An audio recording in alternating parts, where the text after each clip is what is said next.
واذكر عبدنا أيوب إذ نادى ربه أني مسني الشيطان بنصب وعذاب اركض برجلك هذا مغتسل بارد وشراب۔ اور ہمارے بندے ایوب کا ذکر کرو جب اس نے اپنے رب کو پکارا کہ شیطان نے مجھے سخت تکلیف اور عذاب میں ڈال دیا ہے۔ ہم نے اسے حکم دیا اپنا پاؤں زمین پر مار، یہ ہے ٹھنڈا پانی نہانے کے لیے اور پینے کے لیے۔ ایوب کا ذکر کرو۔ یہ چوتھا مقام ہے جہاں حضرت ایوب کا ذکر قرآن مجید میں آیا ہے۔ اس سے پہلے سورہ نساء آیت 163، سورہ انعام آیت 84 اور سورہ انبیاء آیت 83-84 میں ان کا ذکر گزر چکا، اور ہم سورہ انبیاء میں ان کے حالات کی تفصیل بیان کر چکے ہیں۔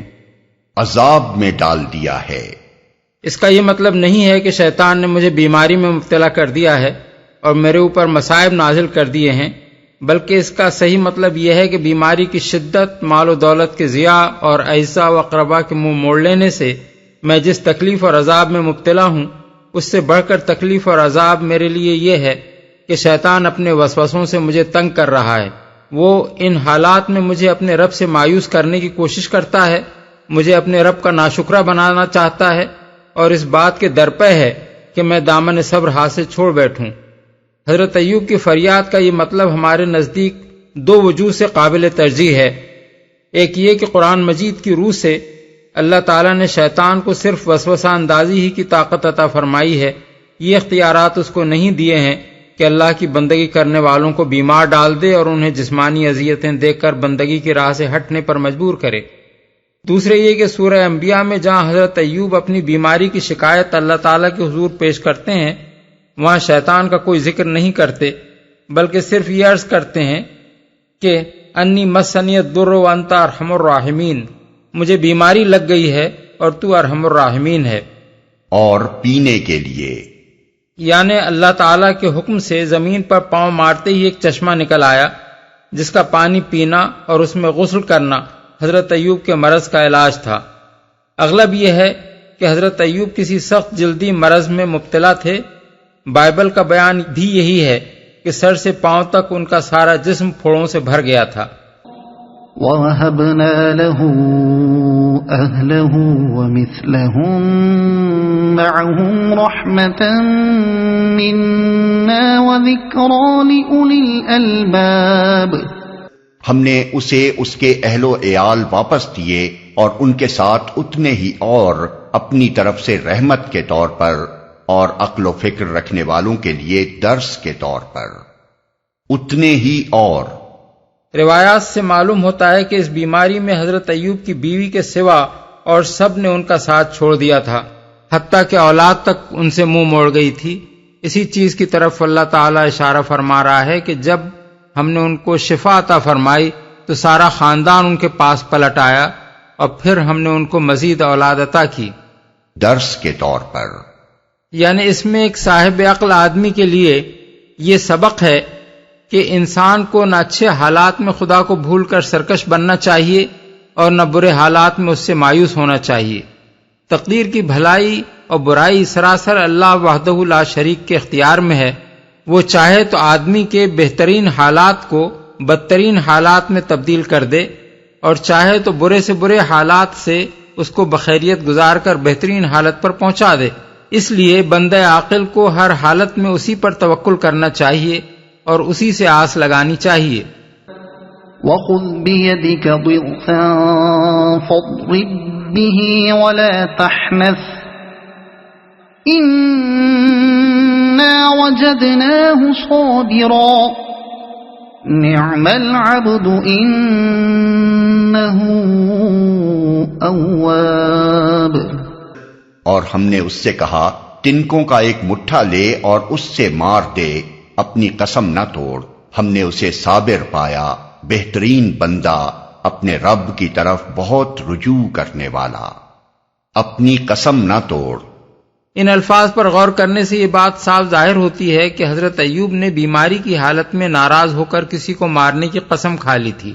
روایات یہ ہیں کہ بیوی کو مارنے کی قسم کھائی تھی، اور اس قسم ہی میں انہوں نے یہ بھی کہا تھا کہ تجھے اتنے کوڑے ماروں گا۔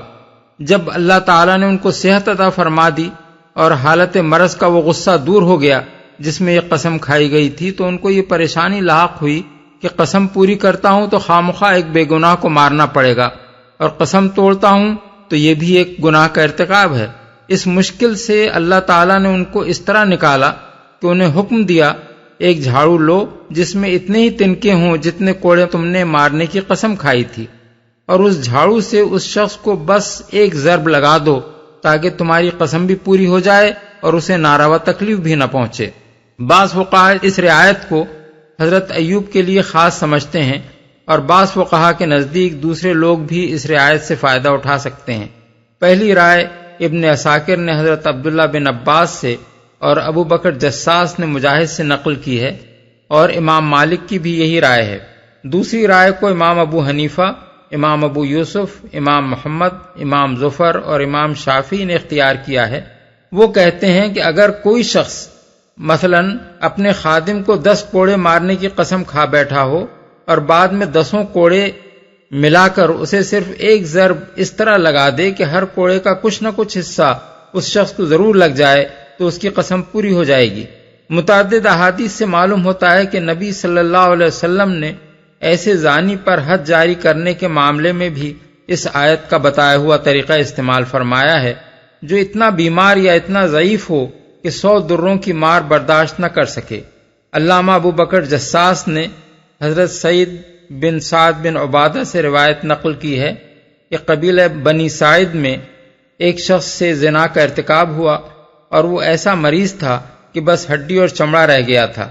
اس پر نبی صلی اللہ علیہ وسلم نے حکم دیا کہ خذوا اسقالا فیہ 100 شمراخ فاضربوہ بہا ضربۃ واحدہ، کھجور کا ایک ٹہنا لو جس میں 100 شاخیں ہوں اور اس سے بیک وقت اس شخص کو مار دو۔ احکام القرآن، مسند احمد، ابو داود، نسائی، ابن ماجہ، طبرانی، عبدالرزاق اور دوسری کتب حدیث میں بھی اس کی تائید کرنے والی کئی حدیثیں موجود ہیں جن سے یہ بات پائے ثبوت کو پہنچ جاتی ہے کہ نبی صلی اللہ علیہ وسلم نے مریض اور ضعیف پر حد جاری کرنے کے لیے یہی طریقہ مقرر فرمایا تھا۔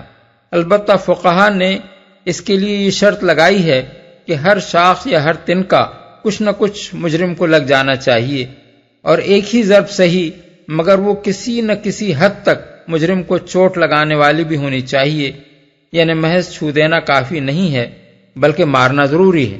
یہاں یہ بحث بھی پیدا ہوتی ہے کہ اگر کوئی شخص ایک بات کی قسم کھا بیٹھا ہو اور بعد میں معلوم ہو کہ وہ نامناسب بات ہے تو اسے کیا کرنا چاہیے؟ نبی صلی اللہ علیہ وسلم سے ایک روایت یہ ہے کہ آپ نے فرمایا، اس صورت میں آدمی کو وہی کام کرنا چاہیے جو بہتر ہو، اور یہی اس کا کفارہ ہے۔ دوسری روایت حضور سے یہ ہے کہ اس نامناسب کام کے بجائے آدمی وہ کام کرے جو اچھا ہو اور اپنی قسم کا کفارہ ادا کر دے۔ یہ آیت اسی دوسری روایت کی تائید کرتی ہے، کیونکہ ایک نامناسب کام نہ کرنا ہی اگر قسم کا کفارہ ہوتا تو اللہ تعالی حضرت ایوب سے یہ نہ فرماتا کہ تم ایک جھاڑو مار کر اپنی قسم پوری کر لو، بلکہ یہ فرماتا کہ تم یہ نامناسب کام نہ کرو اور اسے نہ کرنا ہی تمہاری قسم کا کفارہ ہے۔ اس آیت سے یہ بھی معلوم ہوتا ہے کہ آدمی نے جس بات کی قسم کھائی ہو اسے فوراً پورا کرنا ضروری نہیں ہے۔ حضرت ایوب نے قسم بیماری کی حالت میں کھائی تھی اور اسے پورا تندرست ہونے کے بعد کیا، اور تندرست ہونے کے بعد بھی فوراً ہی نہیں کر دیا۔ بعض لوگوں نے اس آیت کو حیلہ شرعی کے لیے دلیل قرار دیا ہے۔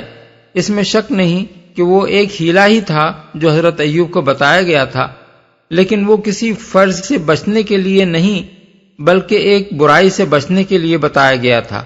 لہذا شریعت میں صرف وہی حیلے جائز ہیں جو آدمی کو اپنی ذات سے یا کسی دوسرے شخص سے ظلم اور گناہ اور برائی کو دفع کرنے کے لیے اختیار کیے جائیں، ورنہ حرام کو حلال کرنے یا فرائض کو ساقط کرنے یا نیکی سے بچنے کے لیے حیلہ سازی گناہ در گناہ ہے، بلکہ اس کے ڈانڈے کفر سے جا ملتے ہیں، کیونکہ جو شخص ان ناپاک اغراض کے لیے حیلہ کرتا ہے وہ گویا خدا کو دھوکہ دینا چاہتا ہے۔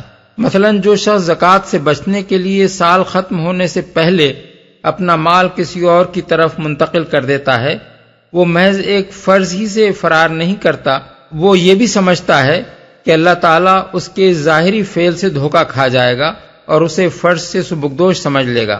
جن فقہا نے اس طرح کے ہیلے اپنی کتابوں میں درج کیے ہیں، ان کا مطلب یہ نہیں ہے کہ احکام شریعت سے جان چھڑانے کے لیے یہ ہیلہ بازیاں کرنی چاہیے، بلکہ ان کا مطلب یہ ہے کہ اگر کوئی شخص ایک گناہ کو قانونی شکل دے کر بچ نکلے تو قاضی یا حاکم اس پر گرفت نہیں کر سکتا، اس کا معاملہ خدا کے حوالے ہے۔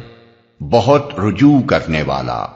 حضرت ایوب کا ذکر اس سیاق و سباق میں یہ بتانے کے لیے کیا گیا ہے کہ اللہ کے نیک بندے جب مصائب و شدائد میں مبتلا ہوتے ہیں تو اپنے رب سے شکوہ سنج نہیں ہوتے، بلکہ صبر کے ساتھ اس کی ڈالی ہوئی آزمائشوں کو برداشت کرتے ہیں اور اسی سے مدد مانگتے ہیں۔ ان کا یہ طریقہ نہیں ہوتا کہ اگر کچھ مدت تک خدا سے دعا مانگتے رہنے پر بلا نہ ٹلے تو پھر اس سے مایوس ہو کر دوسروں کے آستانوں پر ہاتھ پھیلانا شروع کر دیں، بلکہ وہ خوب سمجھتے ہیں کہ جو کچھ ملنا ہے اللہ ہی کے ہاں سے ملنا ہے، اس لیے مصیبتوں کا سلسلہ چاہے کتنا ہی دراز ہو وہ اسی کی رحمت کے امیدوار بنے رہتے ہیں۔ اسی لیے وہ ان الطاف و عنایات سے سرفراز ہوتے ہیں جن کی مثال حضرت ایوب کی زندگی میں ملتی ہے، حتیٰ کہ اگر وہ کبھی مضطرب ہو کر کسی اخلاقی مخمصے میں پھنس بھی جاتے ہیں تو اللہ تعالیٰ انہیں برائی سے بچانے کے لیے ایک راہ نکال دیتا ہے، جس طرح اس نے حضرت ایوب کے لیے نکال دی۔ واذكر عبادنا إبراهيم وإسحاق ويعقوب أولي الأيدي والأبصار، اور ہمارے بندوں ابراہیم اور اسحاق اور یعقوب کا ذکر کرو، بڑی قوت عمل رکھنے والے اور دیدہ ور لوگ تھے۔ اصل الفاظ ہیں اولی الایدی والابصار، یعنی ہاتھوں والے اور نگاہوں والے۔ ہاتھ سے مراد جیسا کہ ہم اس سے پہلے بیان کر چکے ہیں قوت و قدرت ہے، اور ان انبیاء کو صاحب قوت و قدرت کہنے کا مطلب یہ ہے کہ یہ نہایت بعمل لوگ تھے، اللہ تعالیٰ کی اطاعت کرنے اور معصیتوں سے بچنے کی زبردست طاقت رکھتے تھے، اور دنیا میں اللہ کا کلمہ بلند کرنے کے لیے انہوں نے بڑی کوششیں کی تھیں۔ نگاہ سے مراد آنکھوں کی بینائی نہیں بلکہ دل کی بصیرت ہے۔ وہ حق بین اور حق شناس لوگ تھے، دنیا میں اندھوں کی طرح نہیں چلتے تھے بلکہ آنکھیں کھول کر علم و معرفت کی پوری روشنی میں ہدایت کا سیدھا راستہ دیکھتے ہوئے چلتے تھے۔ ان الفاظ میں ایک لطیف اشارہ اس طرف بھی ہے کہ جو لوگ بدعمل اور گمراہ ہیں وہ در حقیقت ہاتھوں اور آنکھوں دونوں سے محروم ہیں۔ ہاتھ والا حقیقت میں وہی ہے جو اللہ کی راہ میں کام کرے، اور آنکھوں والا دراصل وہی ہے جو حق کی روشنی اور باطل کی تاریکی میں امتیاز کرے۔ إنا أخلصناهم بخالصة ذكر الدار وإنهم عندنا لمن المصطفين الأخيار۔ ہم نے ان کو ایک خالص صفت کی بنا پر برگزیدہ کیا تھا، اور وہ دار آخرت کی یاد تھی۔ یقیناً ہمارے ہاں ان کا شمار چنے ہوئے نیک اشخاص میں ہے۔ دار آخرت کی یاد تھی، یعنی ان کی تمام سرفرازیوں کی اصل وجہ یہ تھی کہ ان کے اندر دنیا طلبی اور دنیا پرستی کا شائبہ تک نہ تھا۔ ان کی ساری فکر و سعی آخرت کے لیے تھی، وہ خود بھی اس کو یاد رکھتے تھے اور دوسروں کو بھی اس کی یاد دلاتے تھے۔ اسی لیے اللہ تعالیٰ نے ان کو وہ مرتبے دیے جو دنیا بنانے کی فکر میں منہمک رہنے والے لوگوں کو کبھی نصیب نہ ہوئے۔ اس سلسلے میں یہ لطیف نکتہ بھی نگاہ میں رہنا چاہیے کہ یہاں اللہ تعالیٰ نے آخرت کے لیے صرف الدار یعنی وہ گھر یا اصل گھر کا لفظ استعمال فرمایا ہے۔ اس سے یہ حقیقت ذہن نشین کرنی مطلوب ہے کہ یہ دنیا سرے سے انسان کا گھر ہے ہی نہیں، بلکہ یہ صرف ایک گزرگاہ ہے، ایک مسافر خانہ ہے جس سے آدمی کو بہرحال رخصت ہو جانا ہے۔ اصل گھر وہی آخرت کا گھر ہے۔ جو شخص اس کو سنوارنے کی فکر کرتا ہے وہی صاحب بصیرت ہے، اور اللہ کے نزدیک لامحالہ اسی کو پسندیدہ انسان ہونا چاہیے۔ رہا وہ شخص جو اس مسافر خانے میں اپنی چند روزہ قیام گاہ کو سجانے کے لیے وہ حرکتیں کرتا ہے جن سے آخرت کا اصل گھر اس کے لیے اجڑ جائے، وہ عقل کا اندھا ہے، اور فطری بات ہے کہ ایسا آدمی اللہ کو پسند نہیں آ سکتا۔ واذكر إسماعيل واليسع وذا الكفل وكل من الأخيار، اور اسماعیل اور الیسع اور ذوالکفل کا ذکر کرو، یہ سب نیک لوگوں میں سے تھے۔ الیسع قرآن مجید میں ان کا ذکر صرف 2 جگہ آیا ہے، ایک سورہ انعام آیت 86 میں، دوسرے اس جگہ، اور دونوں مقامات پر کوئی تفصیل نہیں ہے، بلکہ صرف انبیاء کرام کے سلسلے میں ان کا نام لیا گیا ہے۔ وہ بنی اسرائیل کے اکابر انبیاء میں سے تھے، دریائے اردن کے کنارے ایک مقام ایبل محولہ کے رہنے والے تھے۔ یہودی اور عیسائی ان کو الیشع یعنی علیشہ کے نام سے یاد کرتے ہیں۔ حضرت الیاس علیہ السلام جس زمانے میں جزیرہ نمائے سینا میں پناہ گزین تھے، ان کو چند اہم کاموں کے لیے شام و فلسطین کی طرف واپس جانے کا حکم دیا گیا، جن میں سے ایک کام یہ تھا کہ حضرت الیسع کو اپنی جانشینی کے لیے تیار کریں۔ اس فرمان کے مطابق جب حضرت الیاس ان کی بستی پر پہنچے تو دیکھا کہ یہ 12 جوڑی بیل آگے لیے زمین جوت رہے ہیں اور خود 12ویں جوڑی کے ساتھ ہیں۔ انہوں نے ان کے پاس سے گزرتے ہوئے ان پر اپنی چادر ڈال دی اور یہ کھیتی باڑی چھوڑ کر ساتھ ہو لیے۔ سلاطین باب 19 فقرات 15 تا 21۔ تقریباً 10-12 سال یہ ان کے زیر تربیت رہے، پھر جب اللہ تعالیٰ نے ان کو اٹھا لیا تو یہ ان کی جگہ مقرر ہوئے۔ 2 سلاطین باب 2۔ بائبل کی کتاب 2 سلاطین میں باب 2 سے 13 تک ان کا تذکرہ بڑی تفصیل کے ساتھ درج ہے، جس سے معلوم ہوتا ہے کہ شمالی فلسطین کی اسرائیلی ریاست جب شرک و بت پرستی اور اخلاقی نجاستوں میں غرق ہوتی ہی چلی گئی تو آخر کار انہوں نے یاہو بن یہوشتا بن نمسی کو اس خانوادہ شاہی کے خلاف کھڑا کیا، جس کے کرتوتوں سے اسرائیل میں یہ برائیاں پھیلی تھیں، اور اس نے نہ صرف بال پرستی کا خاتمہ کیا بلکہ اس بد کردار خاندان کے بچے بچے کو قتل کر دیا۔ لیکن اس اصلاحی انقلاب سے بھی وہ برائیاں پوری طرح نہ مٹ سکیں جو اسرائیل کی رگ رگ میں اتر چکی تھیں، اور حضرت الیسع کی وفات کے بعد تو انہوں نے طوفانی شکل اختیار کر لی، یہاں تک کہ سامریہ پر اشوریوں کے پے در پے حملے شروع ہو گئے۔ ذوالکفل حضرت ذوالکفل کا ذکر بھی قرآن مجید میں 2 ہی جگہ آیا ہے، ایک سورہ انبیاء، دوسرے یہ مقام۔ ان کے متعلق ہم اپنی تحقیق سورہ انبیاء میں بیان کر چکے ہیں۔ هذا ذکر وإن للمتقین لحسن مآب جنات عدن مفتحة لهم الأبواب متكئين فيها يدعون فيها بفاكهة كثيرة وشراب وعندهم قاصرات الطرف أتراب هذا ما توعدون ليوم الحساب إن هذا لرزقنا ما له من نفاد۔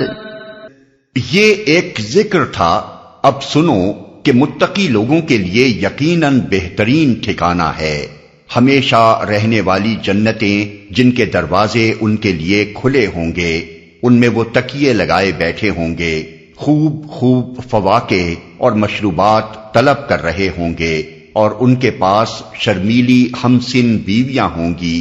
یہ وہ چیزیں ہیں جنہیں حساب کے دن عطا کرنے کا تم سے وعدہ کیا جا رہا ہے، یہ ہمارا رزق ہے جو کبھی ختم ہونے والا نہیں، دروازے ان کے لیے کھلے ہوں گے۔ اصل الفاظ ہیں مفتحۃ لہم الابواب۔ اس کے کئی معنی ہو سکتے ہیں۔ ایک یہ کہ ان جنتوں میں وہ بے روک ٹوک پھریں گے، کہیں ان کے لیے کوئی رکاوٹ نہ ہوگی۔ دوسرے یہ کہ جنت کے دروازے کھولنے کے لیے کسی کوشش کی حاجت نہ ہوگی، بلکہ وہ مجرد ان کی خواہش پر خود بخود کھل جائیں گے۔ تیسرے یہ کہ جنت کے انتظام پر جو فرشتے مقرر ہوں گے وہ اہل جنت کو دیکھتے ہی ان کے لیے دروازے کھول دیں گے۔ یہ تیسرا مضمون قرآن مجید میں ایک اور مقام پر زیادہ صاف الفاظ میں بیان فرمایا گیا ہے۔ حتی اذا جاؤوها وفتحت ابوابها وقال لهم خزنتها سلام علیکم طبتم فادخلوها خالدین، یعنی یہاں تک کہ جب وہ وہاں پہنچیں گے اور اس کے دروازے پہلے ہی کھولے جا چکے ہوں گے تو جنت کے منتظمین ان سے کہیں گے کہ سلام علیکم، خوش آمدید، ہمیشہ کے لیے اس میں داخل ہو جائیے۔ الزمر آیت 73۔ ہمسن بیویاں، ہمسن بیویوں کا مطلب یہ بھی ہو سکتا ہے کہ وہ آپس میں ہمسن ہوں گی، اور یہ بھی کہ وہ اپنے شوہروں کی ہمسن ہوں گی۔ هذا وإن للطاغين لشر مآب جهنم يصلونها فبئس المهاد هذا فليذوقوه حميم وغساق وآخر من شكله أزواج هذا فوج مقتحم معكم لا مرحبا بهم إنهم صالوا النار۔ یہ تو ہے متقیوں کا انجام، اور سرکشوں کے لیے بہترین ٹھکانہ ہے جہنم، جس میں وہ جھلسے جائیں گے، بہت ہی بری قیام گاہ۔ یہ ہے ان کے لیے، پس وہ مزہ چکھیں کھولتے ہوئے پانی اور پیپ، لہو اور اسی قسم کی دوسری تلخیوں کا۔ وہ جہنم کی طرف سے اپنے پیروں کو آتے دیکھ کر آپس میں کہیں گے، یہ ایک لشکر تمہارے پاس گھسا چلا آ رہا ہے، کوئی خوش آمدید ان کے لیے نہیں ہے، یہ آگ میں جھلسنے والے ہیں۔ پیپ، لہو، اصل میں لفظ غساق استعمال ہوا ہے، جس کے کئی معنی اہل لغت نے بیان کیے ہیں۔ ایک معنی جسم سے نکلنے والی رطوبت کے ہیں، جو پیپ، لہو، کچھ لہو وغیرہ کی شکل میں ہو، اور اس میں آنسو بھی شامل ہیں۔ دوسرے معنی انتہائی سرد چیز کے ہیں، اور تیسرے معنی انتہائی بدبودار متعفن چیز کے۔ لیکن اس لفظ کا عام استعمال پہلے ہی معنی میں ہوتا ہے، اگرچہ باقی دونوں معنی بھی لغت کے اعتبار سے درست ہیں۔ قالوا بل أنتم لا مرحبا بكم أنتم قدمتموه لنا فبئس القرار قالوا ربنا من قدم لنا هذا فزده عذابا ضعفا في النار۔ وہ ان کو جواب دیں گے، نہیں بلکہ تم ہی جھلسے جا رہے ہو، کوئی خیر مقدم تمہارے لیے نہیں، تم ہی تو یہ انجام ہمارے آگے لائے ہو، کیسی بری ہے یہ جائے قرار۔ پھر وہ کہیں گے، اے ہمارے رب، جس نے ہمیں اس انجام کو پہنچانے کا بندوبست کیا، اس کو دوزخ کا دوہرا عذاب دے۔ وقالوا ما لنا لا نرى رجالا كنا نعدهم من الأشرار اتخذناهم سخريا أم زاغت عنهم الأبصار إن ذلك لحق تخاصم أهل النار۔ اور وہ آپس میں کہیں گے، کیا بات ہے، ہم ان لوگوں کو کہیں نہیں دیکھتے جنہیں ہم دنیا میں برا سمجھتے تھے، ہم نے یوں ہی ان کا مذاق بنا لیا تھا، یا وہ کہیں نظروں سے اوجھل ہیں۔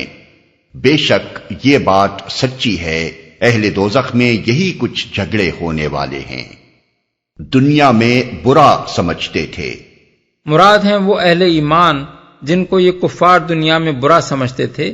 مطلب یہ ہے کہ وہ حیران ہو کر ہر طرف دیکھیں گے کہ اس جہنم میں ہم اور ہمارے پیشوا تو موجود ہیں، مگر ان لوگوں کا یہاں کہیں پتہ نشان تک نہیں ہے جن کی ہم دنیا میں برائیاں کرتے تھے، اور خدا، رسول، آخرت کی باتیں کرنے پر جن کا مذاق ہماری مجلسوں میں اڑایا جاتا تھا۔